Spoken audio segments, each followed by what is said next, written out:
Hey y'all, so today we are going to walk through step by step on how to make this seafood mac and cheese. So I'm starting off with getting my water ready, adding some chicken bouillon and salt to the water so that my noodles will already be seasoned. Then I'm going to take to a pan to go ahead and do my seafood. So you're going to add you some butter, some fresh garlic. Don't use all your garlic. You're going to mince you up a good amount of garlic.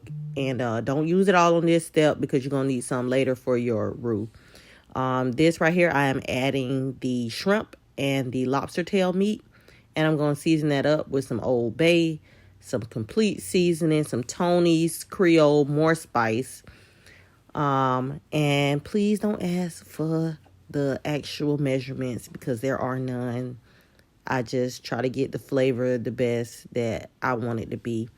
I also am going to add some scallops, some snow crab and blue crab meat in this, as well as the tails for crawfish. And because it takes longer for the shrimp and the lobster to cook, I cooked those first.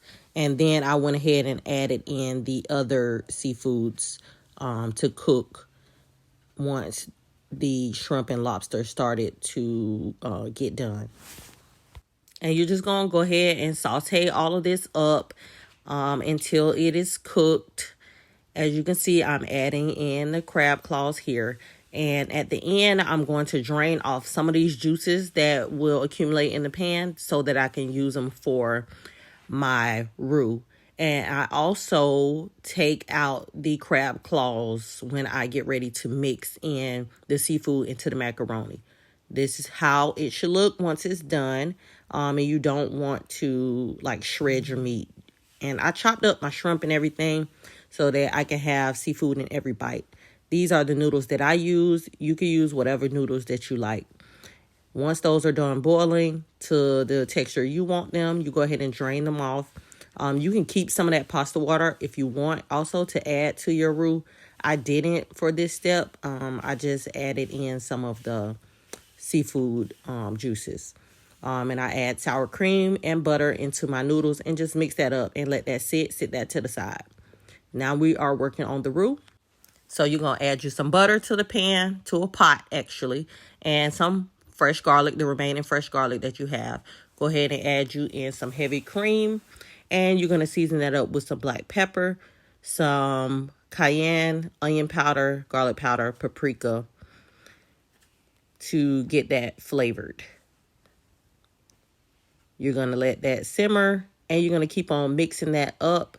I like to add some of the whipped cream cheese into my roux to make it very rich. And you're just going to mix it up. You don't want no clumps. I like to use the whipped cream cheese because it is already really soft and you don't have to do too much mixing or leave it out to room temperature so that they can be soft. You're going to go ahead and add your cheeses in once your roux is thickened and it is bubbling. I added a bunch of different cheeses, Gouda, cheddar, all kinds. You can add whatever kind of cheese you like. And I also add a little bit of Velveeta for the creaminess. And I went ahead and added some more milk just to thin out my sauce. And just remember that the more liquid that you have in your mac and cheese, the creamier and cheesier it will be. It won't be too much. You'll think it might look like too much when you put it in the pan, but it is going to bake out. At the end, I go ahead and I add those juices from my seafood to add that additional flavor into it. And you're just going to mix your roux into your macaroni noodles that have already been coated with the sour cream and butter.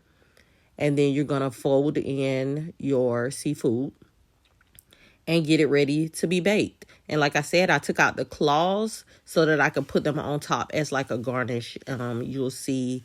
And make sure you do not skimp with putting those juices from the seafood in there as well. You want all of that flavor because this is what is going to give your macaroni and cheese different layers of flavor. Then you're going to go ahead and put that in a pan and add your cheese on top. And one thing I can tell you guys, it is much better and the cheese melts so much easier when you are using fresh grated cheeses, okay? Not the bag. There's nothing wrong with the bag cheese, but fresh grated is going to melt 10 times better. As you can see, I went ahead and I added those claws on top for a garnish and a little bit of fresh parsley.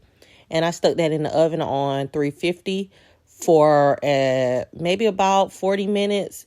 Just keep on checking it because everybody's oven is different. And even if it still has a little liquid left in it once it's done cooking, if you just let it sit and cool a little bit, it will soak into those noodles and you're going to have it nice and creamy like that.